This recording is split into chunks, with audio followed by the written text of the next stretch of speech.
Ya baik, Assalamualaikum warahmatullahi wabarakatuh.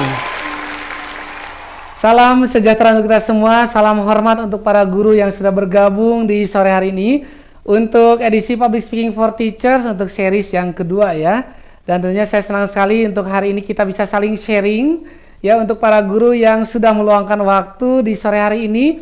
Tadi dari MC kita yang keren, dari Kak Erlin ya. Baik, yuk kita lanjut perjalanan kita. Siapkan alat tulisnya, mau ballpoint, kertas siapkan kan nanti akan ada fit and proper test ya.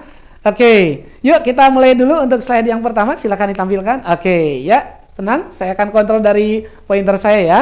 Baik, saya akan awali dengan sebuah pertanyaan Bapak Ibu sekalian ya, tentang kita teknik menaklukkan anak didik dengan mengenal personality ataupun kepribadian dari anak didik kita. Saya perlu sampaikan dan perlu garis bawahi dulu ya, supaya kita in frame bareng-bareng. Artinya Bapak Ibu, dalam mengenal kepribadian banyak sekali metode yang bisa kita temukan. Anda bisa searching di YouTube, di Google, dan lain sebagainya dengan metode yang beragam. Saya mohon izin sharing dengan apa yang saya pernah pelajari untuk bisa kita saling diskusi bersama ya. Dan semoga goals-nya ini adalah untuk satu tujuan yang sama. Gitu Bapak Ibu.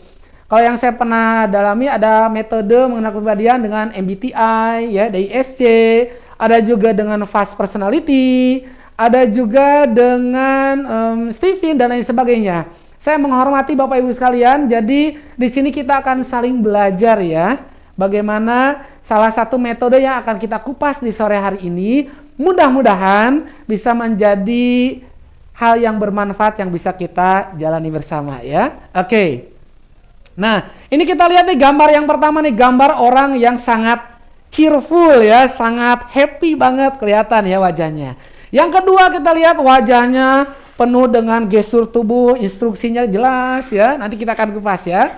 Yang ketiga kita lihat orangnya ada cahaya, ada lampu di atas kepalanya, berarti orangnya smart ya. Oh, boleh jadi nih orangnya punya great thinking ya, not overthinking ya. Hati-hati ya, overthinking apalagi yang negatif bahaya itu ya. Jadi we have to smart thinking ya, atau menjadi smart people kalau orang-orang yang lain menyampaikan. Lanjut. The last one is about bagaimana dia menjadi orang yang bisa tenang ya, bisa memberikan kedamaian wah, untuk orang-orang di sekitarnya ya. Jadi kita dengan suku apapun, dengan lintas agama, kita tetap saling menghormati, saling memberikan kedamaian satu sama lain. Ya, setuju ya Bapak Ibu sekalian ya? Oke. Kita lanjut ya. Oke. Saya awali dengan beberapa pertanyaan. Bapak Ibu pilih yang mana, nanti kolom komentar silakan diisi kembali ya. Oke.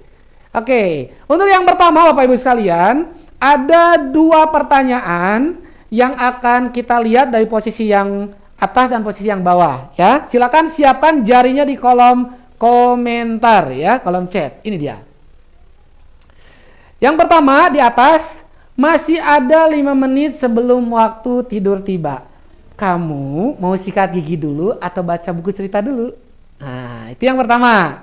Yang kedua, ya udah malam gini kok masih belum tidur sih? Udah jangan main lagi, cepetan sikat gigi, lalu tidur. Mama tuh udah berapa kali ngomong sama kamu. Nah, ayo, silakan jawab di kolom komentar yang atas atau yang bawah. Ayo, Bapak Ibu silakan. Boleh dijawab kolom komentarnya, silakan ditampilkan. Yang atas, maaf tayangan tidak jelas, tenang ya, sabar. Share screen aja ya, oke. Tenang ya, atas, sikat gigi dulu, oke, yang atas, oke, terima kasih. Jawab yang atas, yuk kita kupas dulu, silakan kembali ke layar lagi, silakan, oke. Kita kupas dulu untuk yang pertama ya, teman-teman, silakan slide-nya ditampilkan kembali. Nah, kalau yang atas, teman-teman semuanya, Bapak Ibu, ini adalah salah satu bahasa kita melocking, mengunci. Ya, masih ada 5 menit sebelum waktu tidur. Kamu mau sikat gigi dulu atau baca buku cerita dulu? Berarti anak ini akan memilih Bapak Ibu di antara pilihan yang sudah kita siapkan. Kalau yang kedua, ini ada judgement, ada kata-kata yang untuk intonasinya cukup tegas kepada anak tersebut. Sehingga kenapa Bapak Ibu memilih yang atas? Karena bahasanya enak, memilih. Dalam arti memilih yang dia tuh di antara dua pilihan yang sudah kita siapkan. Sama seperti contoh seorang ayah ataupun seorang ibu menawarkan makan kepada anaknya. Anaknya belum makan nih, Bapak Ibu sekalian. Nah, kamu mau makan sama ibu atau sama ayah? Berarti goalsnya cuma satu, makan. Ya, ini Bapak Ibu bagaimana kita memberikan opsi pilihan sehingga anak ini memilih apa yang kita sudah siapkan. Nah, sebagai contoh yang pertama tadi. Lanjut yang kedua sekarang. Yang kedua, silakan lagi pilih yang atas atau yang bawah ya.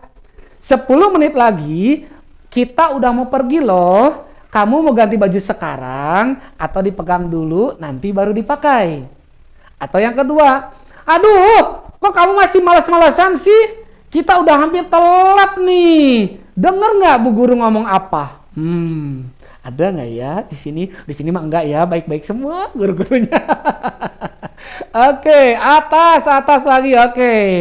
Ya, baik, terima kasih yang atas dong. Terima kasih. Oke, yuk kita kembali lagi. Terima kasih yang sudah menjawab dan merespon ya. Yuk kita lanjut lagi. Yuk. Oke. Ini yang kedua nih Bapak Ibu sekalian. Sekali lagi ini adalah pilihan yang sudah kita siapkan supaya anak ini mengikuti arahan yang ingin kita sampaikan. Lanjut yang ketiga. Yang pertama ya, yang atas ya. Ya, kamu boleh berkata tidak, tapi Bu Guru mau mendengar apa sebabnya kamu berkata tidak. Coba beritahu Bu Guru, jadi Ibu bisa mengerti kenapa tidaknya. Nah, itu yang pertama nih, yang atas. Yang kedua, di bawahnya, aduh nih anak, kamu ngerti apa sih? Ini kan demi kebaikan kamu harus dengar apa kata Pak Guru. Oh, saya jangan Bu Guru terus ya, nanti Bu Guru pada protes.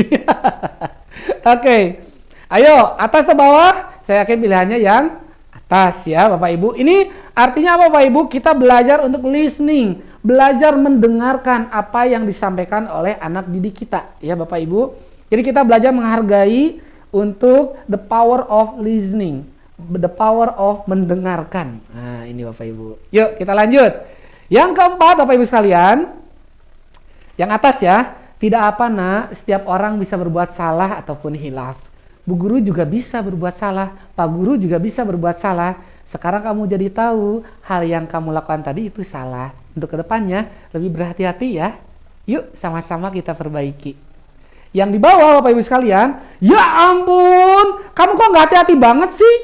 Ini mainannya mahal, tahu? Waduh, pakai penekanan. Ini mainannya mahal, tahu? Oh, lain kali Bu Guru nggak mau beliin lagi, atau lain kali ayah ibu nggak mau beliin lagi. Pilihannya yang mana lagi? Yang atas atau yang bawah? Saya yakin yang atas Bapak Ibu ya, karena yang positif-positif saya taruh di atas Bapak Ibu ya. Nah, ini Bapak Ibu sekalian, ini apa yang kita pelajari dari soal yang keempat ya. Yuk kita lihat lagi ya. Yang keempat ini Bapak Ibu sekalian, kita belajar untuk sang anak kalau berbuat salah, kita sedang mengajak dia juga merealize, menyadari bahwa yang salah itu tidak hanya dia, bisa jadi terjadi sama kita. Pembelajarannya adalah bagaimana kita untuk lebih berhati-hati ke depannya. Nah, ini contoh yang bisa kita coba explore ya. Yang terakhir, yang kelima Bapak Ibu sekalian. Nah, kamu lagi ada masalah apa? Coba cerita sama Bu Guru agar kamu bisa lega. Siapa tahu Guru bisa bantu. Bu Guru khawatir sama kamu nak. Nah, yang di bawahnya, hey, Mama lagi ngomong sama kamu. Dengerin Mama ngomong gak sih? Kenapa lagi coba? Ayah-ayah wae. Kata orang Prancis ya. Perapatan Ciamis. Kalau kata mamanya, aneh-aneh aja, ada-ada aja. Nah, ini Bapak Ibu sekalian, untuk yang terakhir, yang kelima ini, bagaimana pembelajaran dari dua hal ini? Kalau yang atas ini bagaimana kita belajar untuk mendengarkan curhatan dari anak kita. Nah, terkadang anak-anak tuh pengen kita tuh turun sejenak menjadi sahabatnya. Nah, dari kelima hal ini Bapak Ibu sekalian, dari yang pertanyaan ataupun yang statement yang atas dan yang bawah, kita bisa cermati dari setiap poin-poin yang tadi coba kita sampaikan. Oke, kita lanjut perjalanan kita ya. Oke, silakan. Oke, jadi Bapak Ibu, mari kita hadirkan hati dengan penuh cinta. Untuk anak didik kita ya. Saya izin merefresh untuk pertemuan yang pertama. Kita harus belajar orang-orang yang kita temui, anak-anak didik yang kita temui ya. Harus kita belajar untuk memuliakan, memampukan, dan menghebatkan. Nah, jadi anak-anak ini paling senang sekali kalau sudah kena hatinya Bapak Ibu sekalian, maka kita akan lebih dekat untuk ada engagement atau ikatan dengan anak didik kita dengan batasan yang tentunya proporsional. So, Bapak Ibu sekalian, kita klik lagi. Ya. Oke. Ya, learning is fun ya. Oke, kita lihat ya perjalanan kita. Love more, judge less ya.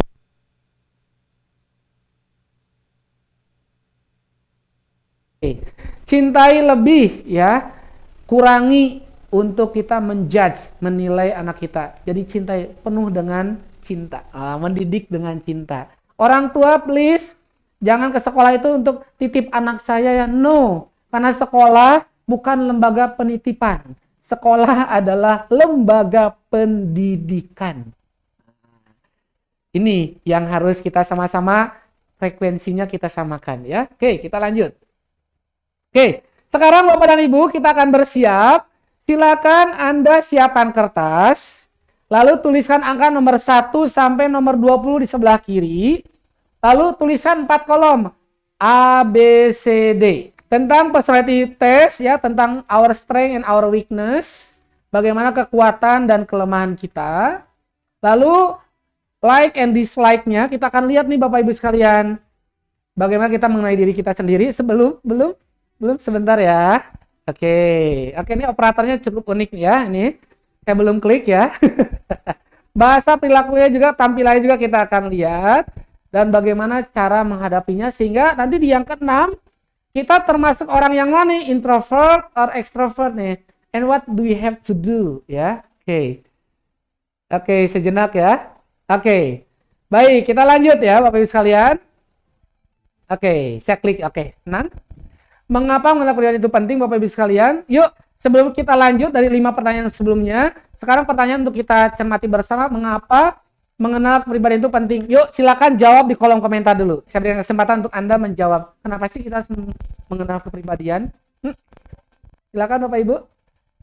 Ayo, kolom komentar silakan ditampilkan. Oke, kita lihat jawabannya ya. Menjadi tolak ukur, terima kasih Ibu Anis Fahru Rozi, agar dapat memahami, yes. Memudahkan beradaptasi dengan orang lain, oke. Next, yuk. Yes, biar kita lebih confidence, terima kasih Bu Desriati dari SMK Negeri 4 ya. Hatur nuhun. Oke, agar mudah berkomunikasi, agar tidak keliru dalam menyikapi anak didik, terima kasih. Oke, karena mengenal kepribadian seseorang itu sangat penting, yes. It's very important not untuk hanya anak didik, tapi untuk pasangan kita, rekan kerja kita, Bapak Ibu sekalian, atasan kita, bawahan kita, kalau kita punya tim, ya, ini juga bisa digunakan dengan semaksimal yang bisa kita lakukan, ya. Oke, terima kasih yang sudah menjawab. Saya izin melanjutkan pelajaran kita di sore hari ini. Oke, yuk. Tadi sudah sampaikan intrapersonal dan juga interpersonal. Sekarang kita sedang mengenal intrapersonal dulu ya, Bapak Ibu. Oke. Inilah personality yang akan kita bahas bersama di sore hari ini. Selanjutnya kita akan lihat ya. Oke, inilah bagaimana kita berkomunikasi. Ada yang pernah saya sampaikan di series yang pertama. Bagaimana database seseorang itu bisa berpengaruh saat dia berkomunikasi dengan orang lain. Ya, baik dari sisi visual, kalau kita singkat dengan VAKO, visual apa yang dia lihat nih Bapak Ibu sekalian. Nah, anak didik kita ada yang belajarnya senang dengan melihat gambar-gambar, tampilan gurunya tersenyum, ya, pakaiannya rapi. Itu contoh anak murid yang secara belajar secara visual. Auditori adalah dia mungkin tidak memperhatikan kita, tapi indera pendengarannya dia gunakan dengan maksimal. Saya pernah punya teman di kampus, dia belajarnya itu tidak terlalu memperhatikan dosennya, Bapak Ibu sekalian. Tetapi masuk saat dia menjelaskan apa yang sama dosen itu, jadi dia belajar secara auditori ya. Kalau kinestetik dia belajar dari sisi apa yang dia rasakan. Kalau bisa dia menggunakan pakaian ataupun menggunakan celana, topi, kenyamanan yang dia rasakan. Nah, yang G gustatori kalau kita bicara dari sisi misalnya dia mengecap makanan. Nah, dia rasa bagaimana lidah dia bereaksi dengan database antara manis, pahit dan juga aneka rasa yang dia rasakan di dalam mulutnya. Nah, kalau olfaktori mencium nih, wangi-wangian ya, kita gurunya wangi nih, enak nih, bu gurunya wangi. Yang berbahaya kalau gurunya tidak wangi, muridnya boleh jadi tidak mau mendekat ke gurunya. Nah, ini menjadi salah satu bagaimana kita berkomunikasi lewat 4 sisi ini sensorinya. Sensor lewat panca indera dari anak didik kita. Kita akan lanjut untuk yang pertama dulu, yang A ya, yang sanguinis ya. Kita lihat kelebihan dan kekurangannya, kita eksplor bersama. Tolong lihatkan wajah-wajah yang sanguinis ya. Sanguinisnya ini pelengkap katanya adalah sanguinis populer. Dia nih orang yang populer, teman-teman. Tepuk tangan dong buat orang yang populer dong. Mana tepuk tangannya? Mana studio? Mana tepuk tangannya? Orang yang sanguinis ini Bapak Ibu sekalian, ya, kita sedang mengenai diri dulu ya. Adalah orang yang ekspresif. Orangnya menyenangkan. Orangnya humoris, mempesona, memukau di atas panggung. Jadi Bapak Ibu, saya ini memperingkas, memudahkan untuk Bapak Ibu bisa menggali dari sisi positif orang yang sanguinis yang populer. Jadi orang ini orangnya ekspresif dan orang ini sangat dirindukan Bapak Ibu. Pokoknya kalau ada istilah tuh nggak ada lu nggak rame. Ini nih orang yang sanguinis yang populer. Ini kelebihannya. Sampai kata satu kata ya. Tetapi, ada tetapinya nih Bapak Ibu. Orang yang sanguinis apa kekurangannya? Orangnya talkative. Orangnya kebanyakan ngomong, kebanyakan bicara, pelupa. Mama, kacamata ayah mana? Padahal nempel di atas kepalanya. Kaos kaki mana? Padahal ada di dekat dia, gitu ya. Karena orangnya pelupa ya. Sabar ya, kita explore dulu yang sanguinis. Yang berikutnya orangnya lebay, ya. Hal yang kecil jadi besar. Nih orang yang sanguinis.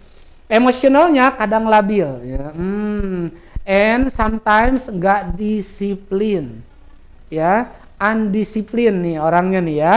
Ini kekurangan orang yang sanguinis. Oh, Kak Ira bener nggak sih? Tenang, nanti di akhir. Tunggu sampai akhir penjelasannya ya. Sabar ya. Oke. Terus orang sanguinis gimana setelah kita mengenal kelebihan dan kekurangannya? Kita lanjut nih Bapak Ibu sekalian. Nah, inilah yang disukai oleh orang yang sanguinis. Kita lihat dari pojok kiri atas. Orangnya suasana yang santuy, dia nggak suka yang serius-serius nih. Bahasanya positif ya. Halo, pokoknya heboh pokoknya ya. Pakaiannya juga biasanya yang warnanya mencolok. Kalau kita lihat dari tampilan. Ya. Terus yang tidak dia sukai adalah orang yang kaku, orang yang dingin, dia nggak suka. Bahasanya kayaknya, ayo, wow, oke. Nah, ini contoh bahasa orang yang sanguin. Perilaku pada orang bagaimana nih? Orangnya ramah, melakukan eye contact, ya, kontak fisiknya juga bagus, bisa ngobrol dan bercanda. Orangnya bisa diajak bercanda, bercerita. Ini untuk orang yang sanguinis yang populer, ya, atau orang yang populer. Nah, ini untuk yang bagaimana kita melihat yang dia sukai dan yang dia tidak sukai. Next Bapak Ibu sekalian, ya, bagaimana nih cara menghadapinya? Jadi kita langsung ke straight to the point ya. Bagaimana cara menghadapi orang yang sanguinis? 1, jadilah orang atau teman yang menyenangkan. Nah, orang sanguinis senang kalau orang itu asik, diajak bercanda juga mau. Kan ada orang yang baperan ya, nanti di next ya. Yang berikutnya yang kita lakukan adalah mendengarkannya. Kalau dia lagi bercerita, dia senang didengarkan. Seperti saat ini, keceplosan. Yang berikutnya, jangan detail please, do not detail please. Orang sanguinis nggak suka yang detail-detail ya. Nanti kita buktikan ya. Last one is tetaplah menghubunginya. Dia senang bersilaturahim. Dia senang untuk bisa bertemu, kongko bareng misalnya ya. Untuk bisa berdiskusi. Ini contoh orang yang sanguinis. Kita lanjut Bapak Ibu. Mana wajah yang sanguinis coba dong? Kita lihat dulu wajah sanguinis sebelum kita lanjutkan. Kasih jempol dulu dong. Mana wajah sanguinis? Mana? Yang kasih jempol berarti orang sanguinis yang ngaku ya. Oke. Siap. Terima kasih. Kita lanjut yang kedua ya. Karena tadi ada kelompok yang kedua. Kelompok yang koleris. Kita kembali ke yang slide. Koleris yang strong. Koleris yang kuat nih Bapak Ibu sekalian. Apa artinya? He's born as a leader. He or she born as a leader. Dia dilahirkan sebagai seorang pemenang. Dia orientasinya target. Pokoknya harus achieve, harus achieve, harus achieve. Orang yang mandiri, nggak ada Anda, nggak apa-apa, nggak ngefek. Saya bisa kerjain sendiri. It's okay, never mind. Yang keempat, unggul saat darurat, saat emergensi. Dan dia orangnya suka dengan challenge, tantangan. Ini Bapak Ibu, untuk koleris yang kuat kelebihannya. Nah, as a human, kita juga harus tahu kekurangan diri kita. Apa kekurangannya? Ini dia. Orang yang koleris, mana orang koleris? Siap-siap. Anda adalah tuan tanpa salah. Yang dia ajak komunikasi di luar dari yang koleris, dia nggak peduli orang sakit hati atau tidak, itu urusan Anda. Urusan Anda. Tugas saya, kata si orang koleris, yang penting tugas beres. Yang penting deadline beres. Kalau tidak beres, siap-siap kena semprotan dari si orang koleris. Orangnya hard worker, pekerja keras, orangnya kuat tapi tidak populer, well organized, terstruktur, tapi dia kelemahannya juga cannot handle people, tidak bisa menangani orang lain. Jadi dia sendiri pun gak ada masalah, teman-teman, Bapak Ibu sekalian. Oke, lanjut penjelasan untuk yang koleris adalah, ini yang dia sukai nih. Dia seneng dengan yang formal, dia gak suka yang santai-santai, serius dia orangnya. Nah, yang dia tidak sukai suasana yang unfaedah, nggak berbobot, dia nggak suka. Ya, harus jelas kapan. Pasti bahasanya lihat tuh, harus. Anda, you jangan macam-macam sama I ya. Orang koleris tuh. Perilaku pada orang tegas. Jadi dia nggak peduli perasaan orang. Yang penting target dia selesai dan sedikit berbicara. Ini Bapak Ibu. Ya, berjalannya mantep. Oh, cepat orangnya, jalannya cepat dia. Terus bagaimana cara menghandle orang yang koleris? Oke, kita lanjutkan perjalanan kita ya. Saya izin menyampaikan dulu. Ya, apa yang harus kita lakukan terhadap orang yang koleris? Orang yang koleris, you have to look smart and powerful. Oh, lihat tuh. Untuk menghadapi orang yang koleris, kita harus terlihat smart, terlihat pintar, dan juga punya power, punya kekuatan. Ya. Lanjut, orangnya harus efektif and efficient. Ya, jadi tidak boleh membuang-buang waktu dia. Kalau dia kasih waktu jam sekian, ya harus. Mau presentasi 5 menit, maka 5 menit itu dipastikan efektif. Yang berikutnya Bapak Ibu, temui dia dalam suasana yang tepat. Kita terkadang, Bapak Ibu sekalian, kita nelfon seseorang nih, padahal dia orang koleris nih, kita langsung menyampaikan apa yang ingin kita sampaikan. Padahal akan lebih baik, lebih tepat adalah tanya dulu, maaf sedang free tidak? Boleh nggak saya menyampaikan sesuatu? Kalau dia bilang, oke, 5 menit aja ya, oke siap, 5 menit lah itu yang kita sampaikan. Selanjutnya Bapak Ibu sekalian, mulai dengan benefit atau manfaat yang didapat. Ya, ini untuk yang koleris. Yang ketiga Bapak Ibu, oke, sebelum yang ketiga, mana wajah yang koleris? Halo, mana? Kasih jempol dong wajah koleris. Oke, inilah orang-orang yang dilahirkan sebagai pemenang. Yeay, tepuk tangan dong. Mana tepuk tangan studio? Yes, oke. Kita lanjut yang ketiga Bapak Ibu sekalian. Yang ketiga bagaimana? Ini orang yang melankolis yang sempurna. Wes. Kita lihat ya wajah-wajahnya ya. Yang pertama Bapak Ibu sekalian, orang yang melankolis ini kelebihannya adalah orang yang jenius. Wih, keren. Tepuk tangan dong orang jenius. Mana orang jenius? Wajahnya tuh, wajah dulu orang jenius. Coba saya melihat wajah-wajah orang jenius. Mana kasih jempol dong. Wah, ini Pak Muhammad Nurdin, Pak Abdul Muni. Oke, siap. Ibu-ibunya mana nih? Nanti saya di demo nih. Oh, Bu Rosmiati, siap. Terima kasih Ibu. Oke, keren. Kita lanjut. Kita lihat kelebihan orang melankolis. Orangnya high standarnya, tinggi banget standarnya. Ya. Orangnya analitis dan teliti, teratur banget. Orangnya perasa juga sih, ya. Ini untuk orang melankolis yang sempurna. Apa kekurangannya Bapak Ibu sekalian? Kekurangannya adalah orang melankolis ini mudah tertekan. Kadang citra dirinya rendah, ya. Dan orangnya menunda.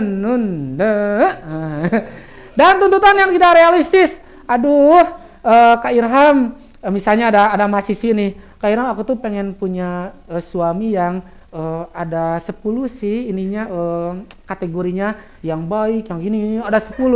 Begitu datang calon suaminya, tapi baru 9 standarnya ditolak sama dia. Jadi tuntutan yang tidak realistis. Padahal kalau dia bercermin dia juga belum tentu sempurna loh.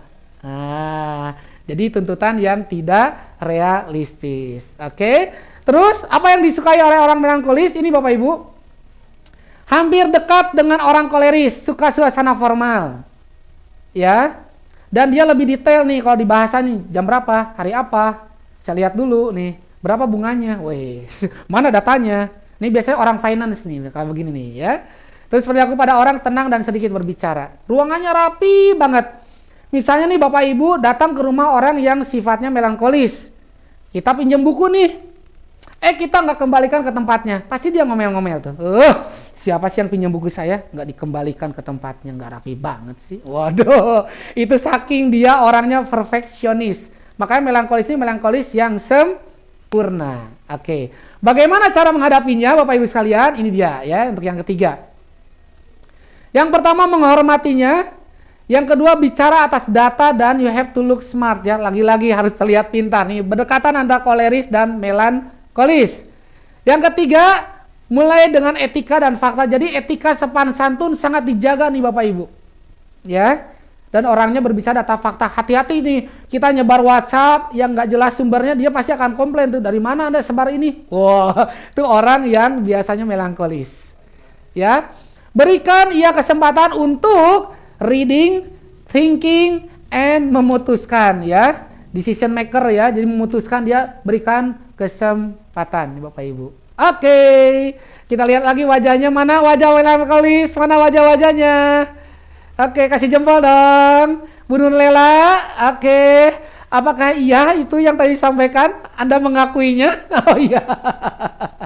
Siap-siap Ibu. Oke, sudah semuanya Bapak Ibu, cukup ya? Waktunya udah habis ya? Ya, saya mau pulang. Cukup ya?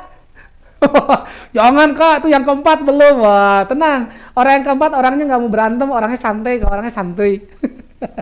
Yang keempat terakhir Bapak Ibu, yuk kita lihat. Yang keempat nih, orang yang flegmatis. Flegmatis, lihat gambarnya. Wih, flegmatis yang damai. Wah, kita lihat nih ya. Kelebihannya orangnya rendah hati. Waduh, ini keren banget. Orangnya mudah sepakat, pendengar yang baik. Wah, ini cocok nih sama si Sengwin nih. Orangnya damai, nggak suka berantem. Bahagia menerima keadaan, hujan, alhamdulillah, macet, alhamdulillah, gitu ya. Nggak makan, nggak apa-apa. Yang penting damai, gitu ya. Oke, ini kelebihannya. Kekurangannya apa Bapak Ibu sekalian? Kita lihat ya. Orang yang pragmatis ini, mohon maaf ya, orang yang pragmatis ini berdasarkan riset dari buku yang saya baca ya. Nanti literasinya di terakhir ya. Nah, seperti yang tidak ada, oh my god. Tanda petik ya. Orangnya kurang antusias, tampaknya malas, orangnya perasa dan tidak berpendirian. Nanti kita buktikan setelah ini ya. Saya izin tuntaskan dulu penjelasannya. Oke. Ini bahasa yang disukai orangnya santai. Ini berdekatan dengan orang yang sanguinis ya. Orangnya ramah, orangnya sederhana, jalannya tenang gitu ya. Gitu, ada kebakaran, Pak, ada kebakaran. Iya, baru bangun, udah matang gitu. Saking damainya orangnya ya. Ini Bapak Ibu sekalian, bagaimana cara menghadapinya? Ini orang yang low profile ya. Bagaimana cara menghadapinya? Yang pertama, jadilah orang yang rendah hati dan penuh perhatian. Bersabarlah sama orang-orang ini ya Bapak Ibu ya. Lalu berikan alternatif pilihan. Dan awali pembicaraan tentang keluarga dan teman. Ya, ini Bapak Ibu gambarannya dari penjelasan yang saya sampaikan. Oke, kita kembali dulu sama gambar wajah-wajah para orang tua dulu ya, para guru ya. Oke, ini gambaran Bapak Ibu, mohon izin saya kuatkan dulu untuk kelebihan dan kekurangannya, ya, dan juga bagaimana cara menghadapinya serta yang dia sukai. Sampai di sini apakah bisa dipahami dengan baik Bapak Ibu, mohon izin? Kalau bisa dipahami boleh kasih jempolnya. Oke, siap. Baik, kita kembali ke slide kalau begitu ya. Saya tuntaskan dulu. Dari sisi tabel, kita lihat ya. Inilah gambaran keseluruhan dari 4 kepribadian Bapak dan Ibu guru hari ini. Ada yang di pojok sanguinis, koleris yang kuat, melankolis yang sempurna, dan flegmatis yang damai. Nah, kalau kita lihat di level atas, di bagian atas, sanguinis dan koleris ini adalah orang yang ekstrovert. Dia di level atas. Dan dia menjadi seorang leader. Kalau di bawah, melankolis dan juga flegmatis, dia orang yang introvert dan senang untuk menganalisa.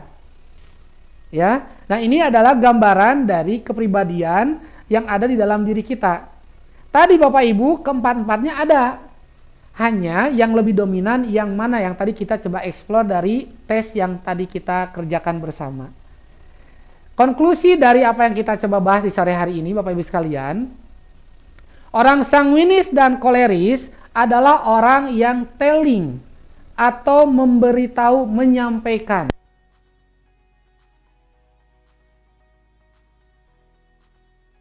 Saya ulangi ya, orang yang sanguinis dan koleris adalah orang yang telling atau menyampaikan. Sedangkan melankolis dan flegmatis adalah orang yang thinking. Nah, ini Bapak Ibu. Dua sisi yang berbeda dari 4 kepribadian, 2 saling bergabung. Kesimpulannya adalah, extrovert, I can tell what I think and feel easily to others. Saya bisa menyampaikan apa yang saya pikirkan dan apa yang saya rasakan dengan mudah kepada orang lain. Untuk yang sanguine and koleris. Bagaimana dengan yang melankolis dan pragmatis? I do lot of thinking and considering before I tell anyone what I think and what I feel. Saya banyak berpikir dan mempertimbangkan sebelum saya menyampaikan apa yang saya pikirkan dan apa yang saya rasakan.